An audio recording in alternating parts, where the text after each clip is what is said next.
Ministre wa Yambo na Mbulamatari waye batiki mosala na Congo Brazzaville. Président Denis Sassou Nguesso andimi mokanda ya boutique mosala ya Clément Mwamba bosalami kolanda maponami ma le 21 mars. Denis Sassou Nguesso alongaki na 78,40% akopona ministre wa Yambo Mikolo Mikoya akokipe kozongisa Clément Mwamba.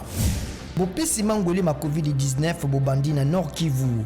Mangole nkoto tuku motoba mokotobolama na bana ya etuka eye ya Mbulamatari e bakisa misusu. Washington ndimi ete breveto mikanda mitalisaka ete eloko songolo ekelama na moto to kompani songolo ezalate po etali mangole ma COVID-19. OMS sepeli na yango kasi ba kompani ya Amerika ba sepeli te po mikanda miango nde mikoki kokotisela bango mbongo mingi.